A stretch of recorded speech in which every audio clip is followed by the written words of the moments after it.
Hello guys, मैं Pradeep Verma SSP classes पर एक नई वीडियो में फिर से आपका स्वागत करता हूं।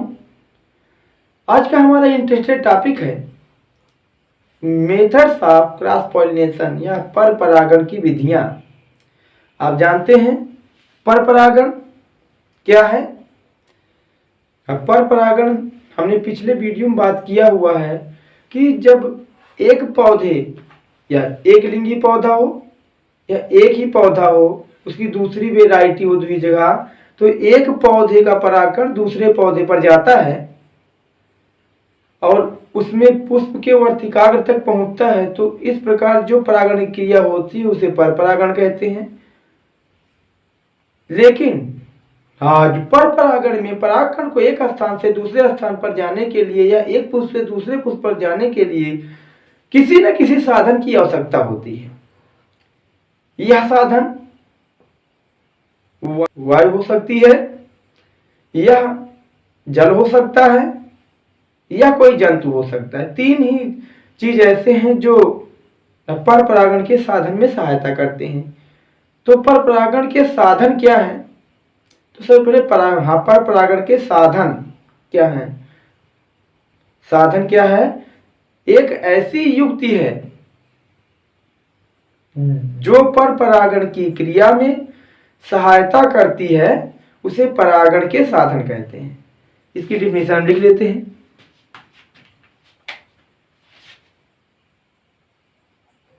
पर परागण के साधन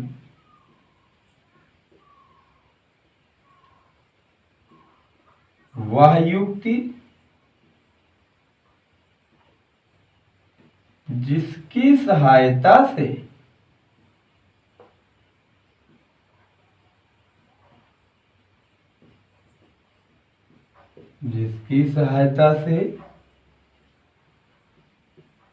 पर परागण की क्रिया संपन्न होती है,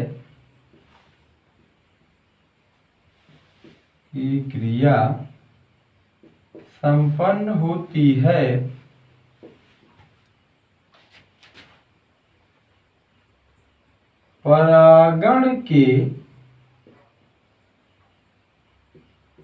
साधन कहलाते हैं। परागण के साधन कहलाते हैं। परागण के साधन कौन कौन है देखते हैं। पर परागण के साधन कौन कौन है? पर परागण के साधन में पहला साधन वायु है, दूसरा साधन जल है, तीसरा साधन जंतु है। तीसरा साधन जंतु है, अर्थात जब वायु की सहायता से पर परागण की क्रिया होगी तब उसे वायु परागण कहेंगे। जब जल की सहायता से पर परागण की क्रिया होगी तो उसे जल परागण कहेंगे। और जब किसी जंतुओं द्वारा पर परागण की क्रिया होगी तो उसे जंतु परागण कहेंगे। आइए इन सभी को अलग अलग हम देखते हैं। वायु परागण यानी ऐसे परागण या ऐसे पर परागण जो वायु की सहायता से संपन्न होते हैं उसे क्या कहते हैं हम? वायु परागण। यानी इसमें मुख्य रूप से भूमिका निभाएगी परागण क्रिया में वायु। पुष्पों में वायु की सहायता से होने वाले पर परागण को वायु परागण कहते हैं। और जिस पुष्प में यह वायु परागण होता है उसे वायु परागित पुष्प कहते हैं। वायु परागित पुष्पों की विशेषताएं कुछ होती हैं न पुष्पों में। देखते हैं पहला, ये पुष्प छोटे एवं आकर्षण रहित होते हैं। वायु की सहायता से परागण होना है। वो पुष्प छोटे होते हैं, आकर्षण नहीं, किसी आकर्षण की जरूरत नहीं होती है कि आकर्षण दे के बुलाया जाए किसी को, ना जो है कीट द्वारा तो होगी नहीं, या अन्य जो है जल के माध्यम से भी नहीं होगी। तो यहाँ पे वायु जो है, वायु तो जो है ऐसे चलती रहती है, निरंतर किसी की ओर आकर्षित नहीं होती है। तो इसलिए ये पुष्प क्या होते हैं, छोटे एवं आकर्षण रहित होते हैं। अगला, ये पुष्प रंगहीन, गंधहीन एवं मकरंद रहित होते हैं। ये रंगहीन होंगे और गंधहीन भी होंगे और मकरंद रहित होंगे। अगला चीज, वायु परागित पुष्प प्रायः एक लिंगी होते हैं। ये पुष्प जो है एक लिंगी होते हैं ज्यादातर। जैसे मक्का में वायु परागण होता है, तो मक्का में एक लिंगी पुष्प होते हैं। इन पुष्पों में परागकण बहुत अधिक मात्रा में पाए जाते हैं। वायु द्वारा परागण हो रहा है, तो वायु तेज चल रही है, धीम चल रही है, उसमें हवा के साथ परागकण बहुत दूर चले जाएंगे, उनकी कोई जरूरी है कि पुष्प पर जाएं। इसलिए वहां पे कुछ परागकण जो है पुष्प तक पहुंच जाते हैं। अगर अधिक मात्रा में जो है परागकण रहते हैं, तो इन पुष्पों में परागकण क्या होते हैं, बहुत अधिक मात्रा में होते हैं।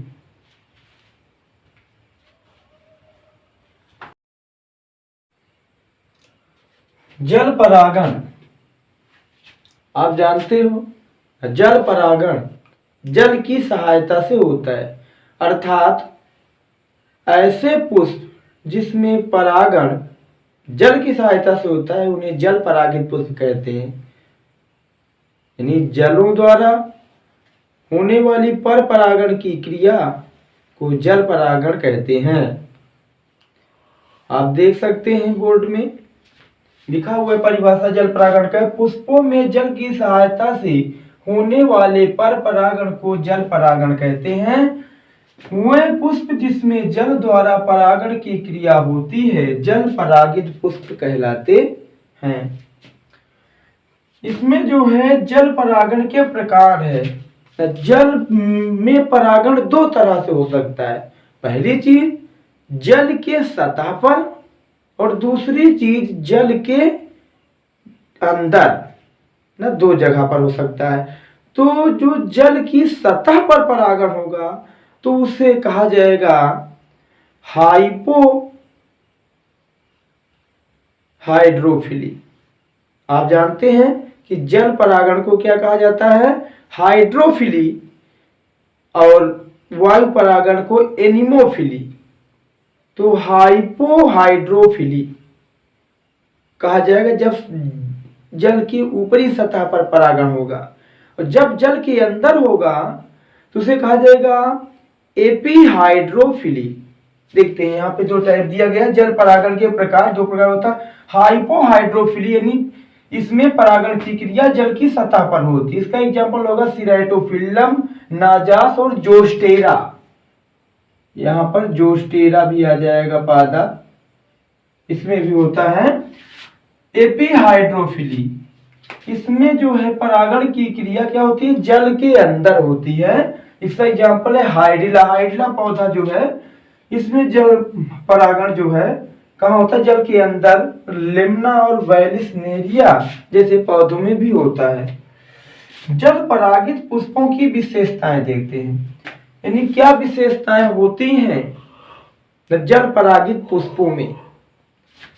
पहली चीज, ये पुष्प छोटे, रंगहीन, गंधहीन एवं मकरंद रहित होते हैं। इसमें कोई सुगंध की आवश्यकता नहीं विशेष, यानी रंगहीन, गंधहीन और मकरंद रहित होते हैं।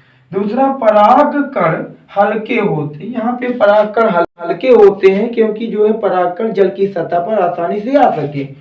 अगला चीज, परागकण के चारों ओर चिपचिपा पदार्थ रहता है जो परागकणों को सड़ने से बचाता है। यानी कोई चिपचिपा वसीय पदार्थ रहेगा या किसी भी प्रकार का चिपचिपा पदार्थ रहेगा ना, जो परागकणों को जल अवशोषित करने से रोकेगा।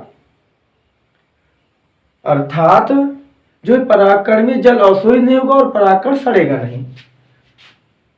चौथा, वर्तिकाग्र लंबा एवं चिपचिपा होता है। वर्तिकाग्र लंबा एवं चिपचिपा होता है क्योंकि जो है परागकण आए और वहां पे वर्तिकाग्र के पास जो लगा है म्यूकस जेल जैसा पदार्थ उसमें चिपक जाए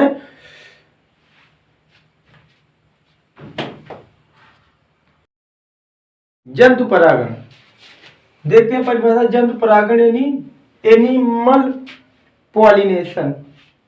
जंतु परागण पुष्पों में जंतुओं की सहायता से होने वाले पर परागण को जंतु परागण कहते हैं। अर्थात जंतुओं की सहायता से जो पर परागण की क्रिया होती है उसे जंतु परागण कहते हैं। अब जंतुओं में भी बहुत से जंतु होते हैं। वह पुष्प जिसमें परागण विभिन्न जंतुओं द्वारा होता है जंतु परागित पुष्प कहलाता है। यानी जंतु परागित पुष्प यानी जंतु द्वारा परागित पुष्प। आगे देखते हैं जंतु परागण जो है के प्रकार। जंतु परागण मुख्यतः 4 प्रकार का देखा गया है। पहला है कीट परागण, दूसरा पक्षी परागण, तीसरा मैलैकोफिली, चौथा कीरेप्टोरोफिली। कीट परागण क्या है? कीट द्वारा होने वाला परागण ही ऐसा परागण जिसमें परागण की क्रिया कीट की सहायता से होती है उसे कीट परागण कहते हैं। नहीं केवल कीट भाग लेंगे। किस किस पौधे में करेंगे कीट परागण? तंबाकू में कीट परागण होता है, धतूरा में, अतीस यक्का प्लांट में। इसके अतिरिक्त और भी पौधे हैं जिसमें कीट परागण होता है। अगला है पक्षी परागण, अर्थात ऐसा परागण जो पक्षियों की सहायता से होता है उसे पक्षी परागण कहते हैं। यानी विभिन्न प्रकार की पक्षियां हैं जो परागण में सहायता करती हैं। हमिंग बर्ड या अन्य बर्ड। सेमल में पक्षी परागण पाया जाता है। पलाश का वृक्ष, अगेब, बाटल ब्रश आदि पौधों के पुष्पों में क्या पाया जाता है? पक्षी परागण। मैलैकोफिली क्या है? मैलैकोफिली ऐसा परागण जो घोंघा की सहायता से होता है। घोंघा की सहायता से होगा उसको कहा जाएगा मैलैकोफिली। यह घोंघा परागण किसमें होगा? घोंघा परागण जमीकंद, सूरर कुल के पौधे में एवं सर्प पादप में मैलैकोफिली अर्थात घोंघे द्वारा परागण होगा।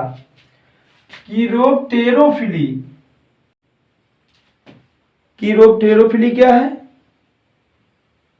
जिन पुष्पों में चमगादड़ों की सहायता से परागण की क्रिया होती है उसे क्या कहते हैं? कीरोप्टेरोफिली यानी चमगादड़ द्वारा होने वाला परागण। जैसे कचनार का पौधा और कदम्ब का पौधा। कचनार और कदम्ब के पौधे में क्या होता है? चमगादड़ द्वारा परागण की क्रिया होती है। अगला जंतु परागित पुष्पों की विशेषताएं। क्या विशेषताएं हैं ऐसी? इनके पुष्पों में क्या विशेषताएं होती हैं जिसके कारण इसमें कीट परागण ही होता है? कीट के लिए आकर्षण के लिए कुछ न कुछ चीजें होते होंगे इसके पुष्प में। जो 4 चक्र होते हैं उसमें कोई न कोई बदलाव होता होगा। देखते हैं क्या है। ये पुष्प आकार में बड़े होते हैं। यानी पुष्प आकार में बड़े होते हैं। जब पुष्प बड़े होंगे दूर से दिखाई देंगे, कीट उनको देखकर या अन्य पक्षी या अन्य जंतु देखकर उनको जाएंगे उनके पास। आगे जो है ये पुष्प रंगीन सुगंधित मकरंद युक्त होते हैं। जब ये रंगीन होंगे, सुगंधित होंगे और मकरंद युक्त होंगे तो थोड़ा महकते रहेंगे और उसके आकर्षण से भी जीव जंतु उनके पास जाएंगे। तीसरा, इन पुष्पों में परागकण अधिक मात्रा में नहीं बनते हैं। अर्थात परागकण बहुत अधिक मात्रा में नहीं होता वायु परागण में जितना बनता है। इसमें कीट जो है कुछ परागकणों को लेकर जाते हैं न दूसरे पुष्प में तो उसमें परागण क्रिया हो जाती है। अगला जी, इन पुष्पों का वर्तिकाग्र दलपुंज के भीतर, जो वर्तिकाग्र होता है वो बहुत ज्यादा लंबा नहीं होता, छोटा होता है। उसको पंखुड़ियां जो ऐसे घेर रहती हैं। दलपुंज के भीतर चिपचिपा व खुरदरा होता है। नहीं चिपचिपा भी होगा, खुरदरा भी होगा। चिपचिपा रहता है और खुरदरा रहता है और पराग जो वर्तिकाग्र होता है वो दलपुंज द्वारा से घिरा रहता है। तो मैं आशा करता हूं यह वीडियो आपको अच्छा लगा हो, अगर अच्छा लगा हो तो ज़रूर हमारे चैनल को लाइक शेयर एवं सब्सक्राइब करें।